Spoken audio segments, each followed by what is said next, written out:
اعوذ باللہ من الشیطان الرجیم بسم اللہ الرحمن الرحیم ومن یرغب عن ملت ابراہیم الا من صفی نفسہ وَلَقَدِ اصْطَفَيْنَاهُ فِي الدُّنْيَا وَإِنَّهُ فِي الْآخِرَةِ لَمِنَ الصَّالِحِينَ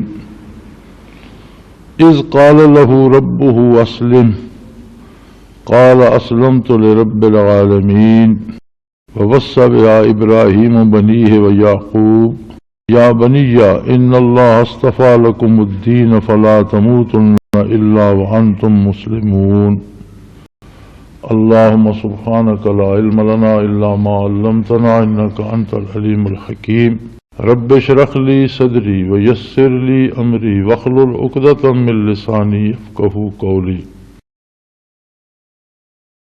مولاي صل وسلم دائما أبدا على حبيبك من زانت به الأسرور ومن يرغب عن ملة إبراهيم حضرت ابراہیم علیہ نبینا علیہ الصلوۃ والسلام کے طریقے سے وہی منہ پھیرے گا جو اپنے آپ کے ساتھ دھوکہ کر رہا ہو، جو نرا احمق ہو، بے وقوف۔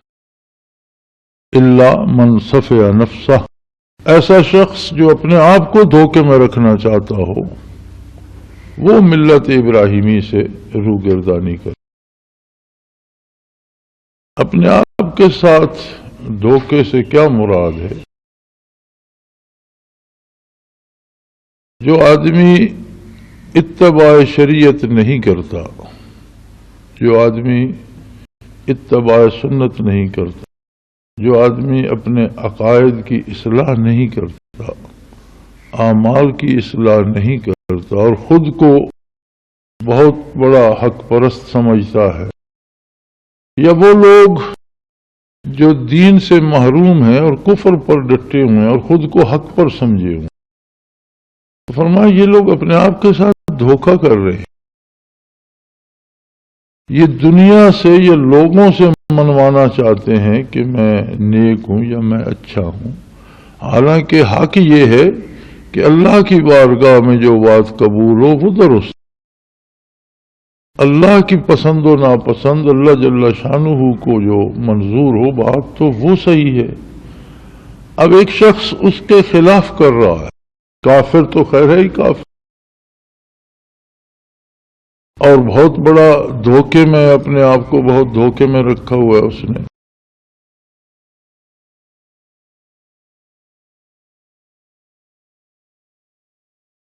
لیکن جو اپنے مسلمان ہونے کا مدعی ہے اور جسے اللہ نے دین نصیب کیا ہے، اس کے لیے بھی شرط یہ ہے کہ عقائد سے لے کر اعمال تک اللہ کے احکام کی پیروی کرے، اپنی طرف سے باتیں جوڑ جوڑ کر عقیدے اور اعمال گھڑتا نہ رہے۔ اگر ایسا کرے گا تو اسے وہ نیکی سمجھے گا، حالانکہ وہ جرم ہوگا، اور وہ خود کو بڑا پارسا سمجھے گا، حالانکہ اس کے خلاف چارج شیٹ بن رہی ہوگی۔ تو فرمایا ملت ابراہیمی جو ہے یا طریق ابراہیمی جو ہے، یہ حضرت ابراہیم علیہ نبینا علیہ الصلوۃ والسلام کا جو طریقہ کار رہا ہے، اگر اس سے کوئی ہٹتا ہے تو وہ اپنے آپ کے ساتھ دھوکہ کر رہا ہے، اس لیے کہ حضرت ابراہیم اللہ کے وہ مقبول بندے ہیں، وَلَقَدِ اصْطَفَيْنَاهُ فِي الدُّنْيَا، کہ ہم نے اسے دنیا میں بھی منتخب کر لیا تھا اپنی رحمت، اپنے احسانات، اپنے کرم کے لیے وہ خلیل اللہ تھے۔ اور اِنَّهُ فِي الْآخِرَةِ لَمِنَ الصَّالِحِينَ، اور آخرت میں بھی ان کا شمار اللہ کے مقرب بندوں میں ہے۔ دنیا و آخرت میں وہ سربلند ہیں، اللہ کے مقبول ہیں، اللہ کے خلیل ہیں۔ تو جو ان کے طریقہ کار کو چھوڑے گا، ان کی ملت کو چھوڑے گا۔ یہاں ایک سوال آتا ہے اور بہت دفعہ لوگوں نے پوچھا بھی ہے کہ ہم اتباع کرتے ہیں آقا نامدار حضرت محمد الرسول اللہ صلی اللہ علیہ وسلم کا، اور کہا جاتا ہے ملت ابراہیمی، تو یہ عجیب سی بات لگتی ہے کہ ہم اتباع تو حضور کا کر رہے ہیں اور ملت ابراہیمی کہلا رہے ہیں۔ تو یہاں اللہ کریم نے اس کی وضاحت فرما دی کہ ملت ابراہیمی یا طریق ابراہیمی ہے کیا، کس بات سے مراد ہے ملت ابراہیمی، چونکہ یہاں ملت ہی کے لفظ میں یرغب و ملت ابراہیم، ملت ابراہیم سے کون منہ پھیرے گا سوائے کسی بد نصیب کے جو اپنے آپ کے ساتھ دھوکہ کر رہا ہو۔ فرمایا ملت ابراہیم یہ ہے، اذ قال له ربه اسلم قال اسلمت لرب العالمین، یہ ہے ملت ابراہیم۔ جب اللہ نے انہیں حکم دیا کہ آپ میری فرما برداری اختیار کریں، سر تسلیم خم کریں، تو انہوں نے فرمایا کہ سر تسلیم خم ہے اور جو آپ کا حکم ہے، جو اللہ کا حکم ہے، میں اس کا اطاعت گزار۔ یہ ہے ملت ابراہیم۔ ابراہیم علی نبینا علیہ الصلوۃ والسلام کا طریق کیا ہے کہ ہر کام میں اللہ کی اور اللہ کے حبیب کی اطاعت کی جائے بغیر کسی شرط کے، غیر مشروط اطاعت۔ یہ بالکل اسی طرح ہے جیسے ہمارے سلسلے کو نقش بندیہ اویسیہ کہا جاتا ہے، حالانکہ حضرت اویس رحمت اللہ تعالی علیہ ہمارے سلسلے کے مشائخ میں نہیں ہیں، لیکن ہماری نسبت وہ ہے جو انہیں نصیب، اس لیے نقش بندیہ اویسیہ کہا جاتا ہے۔ نسبت ہوتا ہے وہ طریقہ جس سے برکات اور فیض حاصل کیا۔ تو حضرت اویس کرم رحمت اللہ تعالی علیہ زندگی بھر بارگاہ نبوی میں حاضر نہیں ہو سکے، تابعین میں ان کا شمار ہوتا ہے، اپنی مجبوریوں کی وجہ سے حاضر نہیں ہو سکے، لیکن عشق رسول کا یہ عالم تھا کہ سینکڑوں میل دور رہ کر بھی انہوں نے وہ توجہ حاصل کی جس نے انہیں بہت اعلیٰ مقام پہ پہنچا دی۔ یعنی جو بدنی فاصلہ تھا یا جو زمینی فاصلہ تھا، اس کے باوجود انہوں نے برکات نبوی اس قدر سمیٹی کہ نبی کریم صلی اللہ علیہ وسلم نے صحابہ کرام سے ارشاد فرمایا کہ میرے بعد تم میں سے کسی کو اس طرف جانا نصیب ہو تو اویس سے ملنا، اسے میرا سلام کہنا اور اسے کہنا میری امت کے لیے دعا کرے۔ اور سیدنا فاروق اعظم رضی اللہ تعالی عنہ اپنے عہد خلافت میں انہیں تلاش کر کے وہاں پہنچے اور نبی کریم صلی اللہ علیہ وسلم کا سلام پہنچایا اور دعا کے لیے آپ کا حکم ان تک پہنچا۔ تو ہمارے سلسلے میں بھی ایک خاص مقام سے آگے، سالک المجذوبی سے آگے جب سالک جاتا ہے تو اس کے بعد اس کا جسمانی طور پر وہاں موجود ہونا شرط نہیں، بلکہ دنیا کے کسی گوشے میں بھی ہو تو اسے برکات اور انوارات وہاں پہنچتے رہتے ہیں۔ یعنی طریقہ کار وہ ہے جو اویس رضی اللہ عنہ کو نبی کریم کے ساتھ تھا، ہمارے سلسلے کے لوگوں کا اپنے شیخ کے ساتھ اس طرح کا تعلق ہوتا ہے، اس لیے اسے نسبت اویسیہ کہتے ہیں۔ ابراہیم اللہ نبی کی ملت یہ ہے کہ اللہ اللہ کے رسول کی غیر مشروط اطاعت کی جائے، سر تسلیم خم ہے جو مزاج یار میں آئے، اسے کہتے ہیں ملت ابراہیمی۔ تو ملت ابراہیمی کا تھی، فرمایا اذ قال له ربه اسلم، جب اللہ نے انہیں حکم دیا کہ سر تسلیم خم کر دیجئے، قال اسلمت لرب العالمین، انہوں نے عرض کیا کہ میں کائنات کے پروردگار کے سامنے سر تسلیم خم کرتا ہوں۔ اور نہ صرف یہ بلکہ وصّى بها ابراہیم بنیہ ویعقوب، حضرت ابراہیم علیہ السلام نے، حضرت اسحاق علیہ السلام نے، حضرت یعقوب علیہ السلام نے اپنی اولاد کو بھی یہ وصیت کی، دنیا سے رخصت ہوتے وقت جو بات کہی جاتی ہے یا جو حکم دیا جاتا ہے اسے وصیت کہتے ہیں۔ تو یہ وصیت کی، یا بنی ان اللہ اصطفیٰ لکم الدین، کہ اے میرے جگر گوشو، اللہ نے تمہارے لیے دین حق پسند فرما لیا ہے۔ فلا تموتن الا وانتم مسلمون، اور موت بھی آ جائے تو تمہیں موت اسلام پر اور تسلیم و رضا پر آئے۔ اسلام، یہی تسلیم اسلام، ان کا مصدر ایک ہی ہے اور ان سے مراد اطاعت گزاری ہے۔ لہذا آدم علیہ نبی نام علیہ الصلوۃ والسلام سے لے کر آقا انعامدار صلی اللہ علیہ وسلم تک ہر نبی نے جو بات بتائی وہ حق تھی اور اس کی اطاعت اسلام تھا. جس نے بھی تسلیم کیا وہ مسلمان ہی تھا. تو انہوں نے اپنی اولاد کو نہ یہ کہ ساری زندگی اطاعت کا حق ادا کر دیا، بلکہ دنیا سے رخصت ہوتے وقت اولاد کو بھی یہ وصیت کی کہ دین حق جو ہے یہ اللہ کا پسندیدہ ہے اور اللہ نے اسے چن لیا ہے، لہذا تم خوش قسمت ہو کہ تمہیں دین حق نصیب ہے. اب اگر موت بھی آئے، سخت ترین حالات بھی ہو جائے، زندگی کا ڈر بھی ہو، تو بھی موت بھی آئے تو اسلام پر آئے، اسلام سے برگشتہ نہیں ہونا چاہیے. فرمایا کنتم شہداء اذ حضر یعقوب الموت، لوگوں کیا تمہیں پتا ہے جب حضرت یعقوب علیہ نبینا علیہ السلام کی موت کا وقت آیا تم موجود نہیں تھے، لیکن اللہ کریم فرماتا ہے میں تمہیں بتاتا ہوں کہ دنیا سے رخصت ہوتے وقت انہوں نے بیٹوں کو اکٹھا کیا اور فرمایا اذ قال لبنیہ ما تعبدون من بعدی، میں تو دنیا سے جا رہا ہوں. نہ ابراہیم علیہ السلام نے کسی جاگیر کی یا مال و دولت کی یا کسی زمین کی یا کسی گھر کی یا کسی تجارت کی بات کی، نہ یعقوب علیہ السلام نے کوئی ایسی بات کی. فرمایا جب موت کا وقت آیا تو بچوں کو اکٹھا کیا اور فرمایا میرے بعد تم کس کی عبادت کرو گے؟ ما تعبدون من بعدی، میرے ساتھ تو تم اللہ واحد لا شریک کی عبادت کرتے رہے، اب میں دنیا سے جا رہا ہوں، میرے بعد تمہارا طریقہ کار کیا ہوگا؟ قالوا نعبد الہک و الہ آبائک ابراہیم و اسماعیل و اسحاق الہا واحد ونحن لہ مسلمون. انہوں نے عرض کی کہ ابا جان ہم اسی رب کی، اسی پروردگار کی، اسی مالک کی عبادت کریں گے جو آپ کا معبود تھا. یہ بڑی غور طلب بات ہے کہ اللہ کو اس طرح ماننا شرط ہے جس طرح اللہ کا نبی منواتا ہے.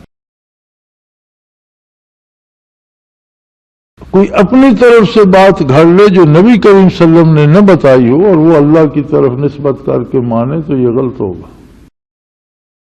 اللہ کریم کا ماننا، ذات اور اللہ کی صفات کا ماننا وہ شرط ہے جو نبی کریم یا اللہ کا نبی یا اللہ کا رسول منواتا ہے. اس لیے انہوں نے کہا ہم اس کی عبادت کریں گے جو آپ کا معبود ہے، اس کی ذات اور اس کی صفات کے بارے جو عقیدہ آپ کا ہے ہم وہی ہمارا ہے اور ہم اسی پر زندہ رہیں گے انشاءاللہ، اسی پر ہماری موت ہوگی.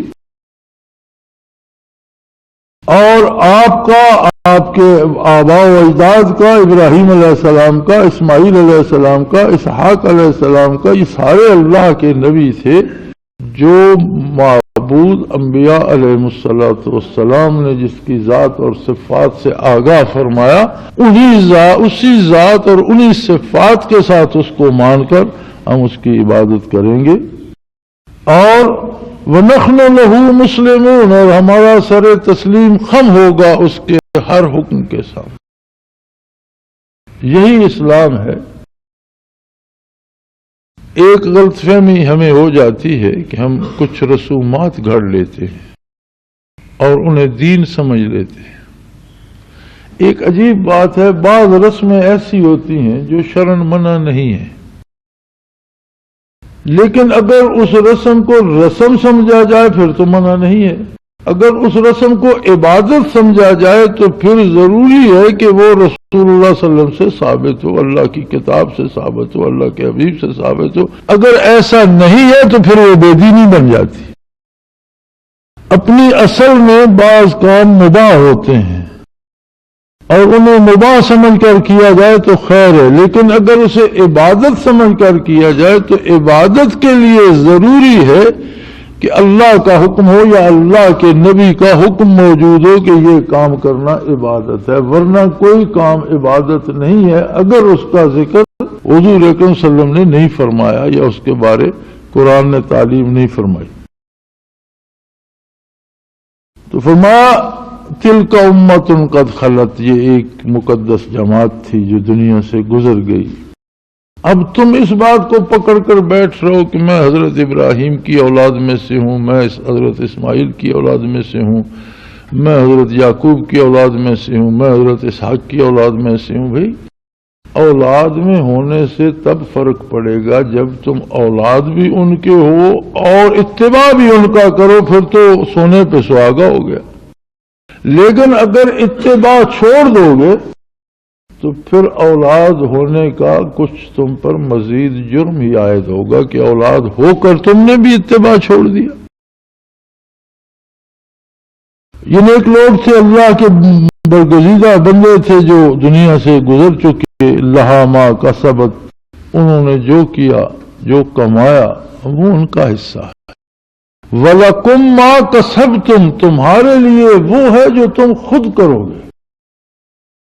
تمہارا اپنا عقیدہ، تمہارا اپنے اعمال تمہارے پیش آئیں گے.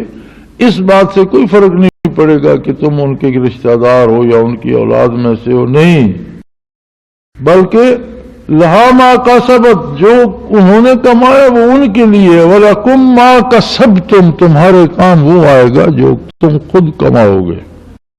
وَلَا تُسْأَلُونَ عَمَّا كَانُوا يَعْمَلُونَ، تم سے کوئی یہ نہیں پوچھے گا کہ انہوں نے کیا عمل کی ہے. اسی طرح کوئی کسی کے اعمال کا جواب دہ نہیں ہے، بلکہ ہر کوئی جو خود کرے گا اس کا اجر پائے گا. اگر تم ان کی اولاد ہونے کے دعوے دار ہو تو ان کا اتباع بھی کرو، چونکہ یہودی بھی کہتے تھے، نصارہ بھی کہتے تھے کہ ہم حضرت ابراہیم علیہ السلام کے دین پر ہیں. تو فرمایا میرے دعوے سے کچھ نہیں ہوگا. وَقَالُوا كُونُوا هُودًا أَوْ نَصَارَىٰ تَهْتَدُوا، یہودی بھی کہتے ہیں، نصارہ بھی کہتے ہیں کہ یہودی کہتے ہیں یہودی ہو جاؤ، ہمارے پاس دین ابراہیمی ہے. نصارہ کہتے ہیں ہمارے پاس دین ابراہیمی ہے، نصرانی ہو جاؤ. آپ ان سے کہیے کل بل ملت تو ابراہیم حنیفہ، ان سے کہیے کہ سچا راستہ ملت ابراہیمی ہے، جو اللہ واحد لا شریک کی اطاعت ہے. ملت ابراہیم سے مراد اطاعت آ گئی. پھر یعنی ملت ابراہیمی کیا ہے کہ غیر مشروط اطاعت اللہ کی جائے واحد لا شریک سمجھ کر. اور یہ بات یاد رکھ لو، وَمَا كَانَ مِنَ الْمُشْرِكِينَ، ابراہیم علیہ السلام شرک کرنے والوں میں سے نہیں تھے. تم تو مشرک ہو، تم جو نصرانی کہلاتے ہو، تم نے عیسیٰ علیہ السلام کو اللہ کا بیٹا مان لیا اور مشرک ہو گئے. یہودیوں نے جب سے عزیر علیہ السلام کو اللہ کا بیٹا مان لیا، مشرک. تم لوگ تو شرک میں مبتلا ہو. اور ابراہیم علیہ السلام تو اللہ کے کھرے حنیفہ، کھرے بندے تھے، وہ مشرکوں میں سے تو نہیں تھے، اور تم دعویٰ کرتے ہو ان کی ملت ہونے کا. قُولُوا آمَنَّا بِاللَّهِ وَمَا أُنزِلَ إِلَيْنَا وَمَا أُنزِلَ إِلَىٰ إِبْرَاهِيمَ وَإِسْمَاعِيلَ وَإِسْحَاقَ وَيَعْقُوبَ وَالْأَسْبَاطِ وَمَا أُوتِيَ مُوسَىٰ وَعِيسَىٰ وَمَا أُوتِيَ النَّبِيُّونَ مِن رَّبِّهِمْ. مسلمانوں یہ کہہ دو، صاف بات کہہ دو، کھری سی بات کہہ دو، ہم اللہ پر ایمان رکھتے ہیں، اور جو کچھ ہماری طرف نازل ہوا محمد الرسول اللہ صلی اللہ علیہ وسلم پر بذریعہ وہی، اس پر ایمان رکھتے ہیں. جو ابراہیم علیہ السلام پر نازل ہوا اس کو حق مانتے ہیں، جو اسماعیل علیہ السلام پر نازل ہوا اس کو حق مانتے ہیں. حضرت اسحاق، حضرت یعقوب اور ان کی اولاد میں سے جتنے نبی ہوئے، جو کچھ ان پر نازل ہوا اس کو حق مانتے ہیں. اور جو موسیٰ علیہ السلام و عیسیٰ علیہ السلام کو عطا ہوا، حتیٰ کہ اللہ کے تمام نبیوں پر جو احکام باری نازل ہو سب کو ہم حق سمجھتے ہیں، اور ہر نبی کو اللہ کا نبی مانتے ہیں. لا نفرق بین احد منہم، ہم کسی نبی کو میں کوئی تفریق نہیں کرتے کہ کسی نبی کی نبوت کا انکار کر دیں، اس لیے کہ وَنَحْنُ لَهُ مُسْلِمُونَ، اس لیے کہ ہم اللہ کے اطاعت گزار ہیں. جنہیں اس نے نبوت دی وہ نبوت برحق ہے، ان پر جو کتاب نازل ہوئی وہ کتاب برحق ہے، اس کے ساتھ ہمارا ایمان ہے. ایسا ہی ایمان ان کے ساتھ ہے جیسا جو محمد رسول اللہ پر نازل ہوا اس پر ایمان ہے. ہاں اطاعت اس کی ہوگی جو محمد الرسول اللہ صلی اللہ علیہ وسلم پر نازل ہے، اتباع اس کا کیا جائے گا، لیکن جو پہلے نبیوں پر نازل ہوا وہی حق ہے، اس کو ہم حق مانتے ہیں، لیکن وہ اپنے وقت کے لیے تھا، وہ وقت گزر گیا۔ آج بھی وہ اللہ کا فرمان تھا، اللہ کا فرمان ہمیشہ حق ہوتا ہے۔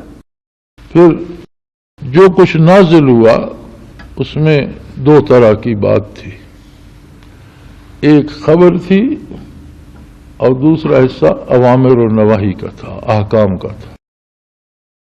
خبر آدم علیہ نبینا علیہ الصلوۃ والسلام سے لے کر آقا انعامدار صلی اللہ علیہ وسلم تک ہر نبی نے ایک ہی دی، اللہ واحد ہے، لا شریک ہے، اس کی ذات، اس کی صفات کے بارے، قیامت کے بارے، آخرت کے بارے، برزخ کے بارے، زمین و آسمان کے بارے، فرشتوں کے بارے، جنت و دوزخ کے بارے، جتنی خبر ہے یہ اطلاع ہے، خبر ہے، خبر تمام انبیاء نے ایک ہی دی، اس لیے کہ خبریں دو سچ نہیں ہو سکتی، اگر خبروں میں اختلاف آئے تو دو میں سے ایک سچ ہوتی ہے، لیکن احکام بدلتے وقت کے ساتھ بدلتے رہتے، ایک وقت کے لیے ایک درست ہے، دوسرے وقت کے لیے دوسرا درست۔ تو جو احکام و اخبار ان نبیوں پر نازل ہوئے وہ بھی حق تھے، اپنے اپنے وقت کی ضرورت تھے، اور اللہ کا حکم تھا، حق تھا، ہم اسے حق مانتے ہیں، لیکن آج اتباع اس کا ہوگا جو تازہ حکم محمد الرسول اللہ صلی اللہ علیہ وسلم پر آیا ہے، اور جو ہمیشہ کے لیے ہے اور ہمیشہ تازہ رہے گا۔ فَإِنْ آمَنُوا بِمِثْلِ مَا آمَنْتُمْ بِهِ فَقَدْ اهْتَدَوْا۔ اب اگر کفار، یہودی، نصارہ اس طرح کا ایمان لے آئے جس طرح کا تم لائے ہو، اس تم کے مخاطب اول صحابہ کرام ہیں، اور پھر اس تم کے مخاطب قیامت تک کے وہ مسلمان ہیں جو راہ حق پر ہیں، جن کا عقیدہ درست ہے، جن کا کردار درست ہے، اور یہ عظمت ہے بعد میں آنے والوں کے لیے۔ لیکن نزول قرآن کے وقت اس تم کے مخاطب صحابہ کرام رضوان اللہ علیہ مجمعین تھے، اللہ کے مثالی مسلمان۔ فرمایا یہود و نصارہ یا دوسرے جو دعوے دار ہیں دین کے، اگر وہ اس طرح ایمان لائیں جس طرح تم لائے ہو، فقد اہتدوا، تو پھر انہوں نے بھی ہدایت پا لی۔ وَإِن تَوَلَّوْا، اگر وہ یہ عقیدہ اختیار نہیں کرتے اور اس سے پھرتے ہیں، فَإِنَّمَا هُمْ فِي شِقَاقٍ، تو پھر وہ بدبخت محض تمہاری دشمنی کی وجہ سے الگ ہو رہے ہیں، اپنا ایمان ضائع کر رہے ہیں۔ فَسَيَكْفِيكَهُمُ اللَّهُ، سو اے گروہ مومنین، اے مسلمان ہو، اگر کفار برگشتہ بھی ہو جائے تو گھبرانے کی کوئی بات نہیں، اس لیے کہ تمہیں اللہ کافی۔ شرط یہ ہے کہ تمہارا عقیدہ بھی درست ہو، تمہارا کردار بھی درست ہو، پھر تمہارے تمام کاموں کے لیے تمہیں اللہ کافی ہے۔ وَهُوَ السَّمِيعُ الْعَلِيمُ، اور وہ سننے والا ہے، علم والا ہے، ہر بات جانتا ہے، ہر بات سن رہا ہے۔ اب ہمارا مسئلہ یہ ہے آج کا کہ ہم یہ سمجھتے ہیں کہ روئے زمین پر صرف مسلمان خوار ہو رہے ہیں اور کفار جو ہیں وہ ہم پر غالب آ رہے ہیں، لیکن ہم یہ بات بھول جاتے ہیں کہ قرآن کریم نے ہمیں جو حکم دیا ہے وہ یہ ہے کہ مسلمان ہم تب ہیں جب ہمارا عقیدہ بھی وہ ہو جو رسول اللہ صلی اللہ علیہ وسلم نے بتایا، اور عمل بھی وہ ہو جو محمد الرسول اللہ نے بتایا۔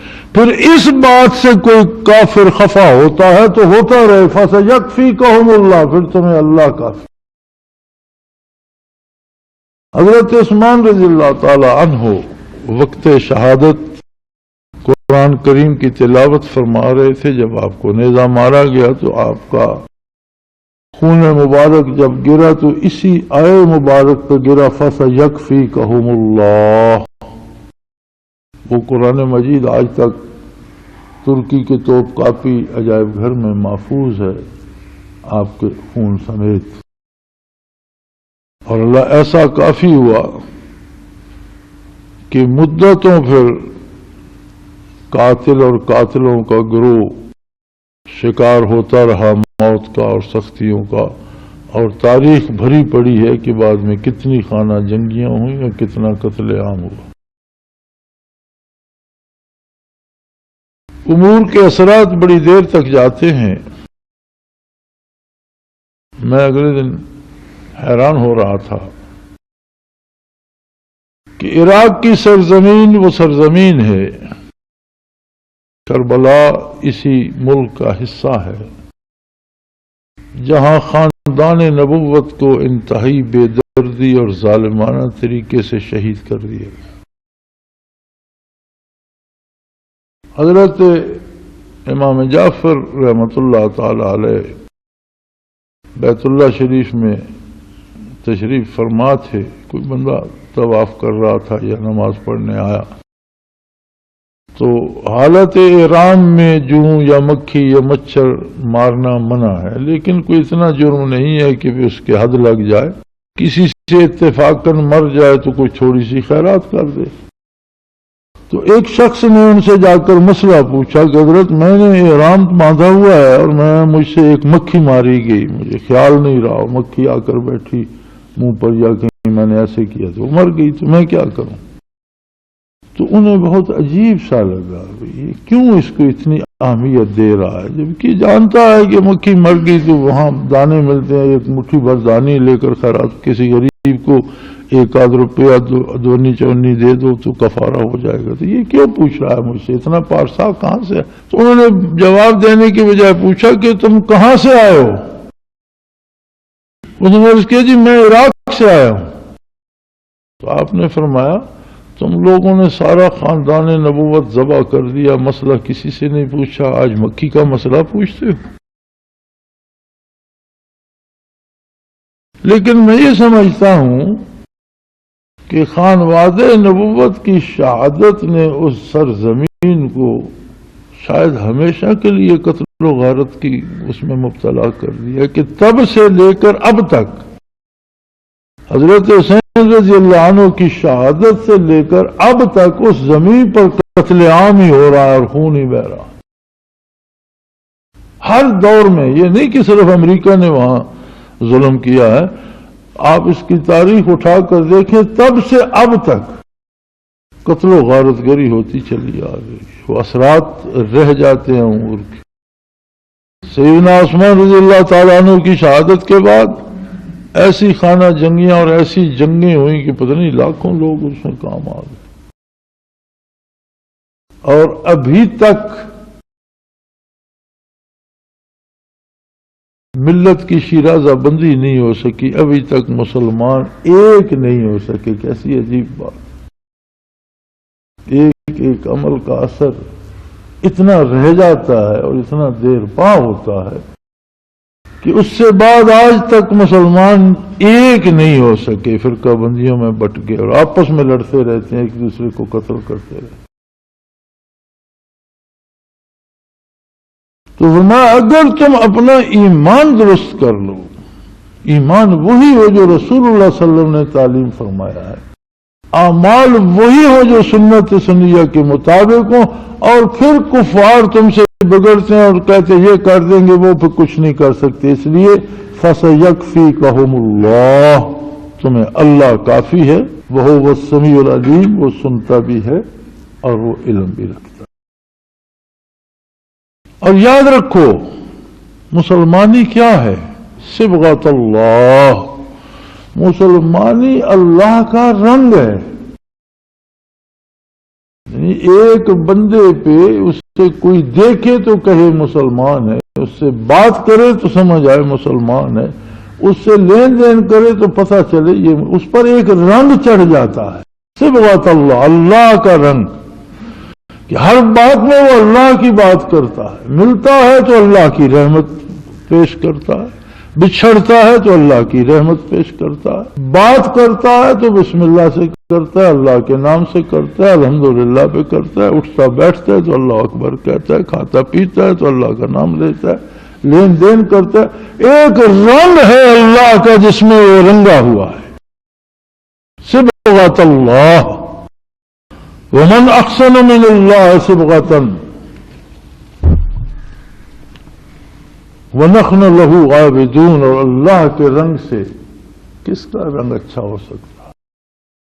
یہودیوں نے اپنے لیے ایک رنگ منتخب کر لیا، عیسائیوں نے اپنے لیے ایک رنگ منتخب کر لیا، بلکہ عیسائی تو بچہ پیدا ہو تو اس رنگدار پانی میں ڈبو کر کہتے اب یہ رنگ آ گیا، عیسائی ہو گیا۔ فرمایا یہ رنگ نہیں ہے، رنگ وہ ہے جو ایمان، عقیدے، نظریے سے لے کر کردار تک رنگ دے بندے کو۔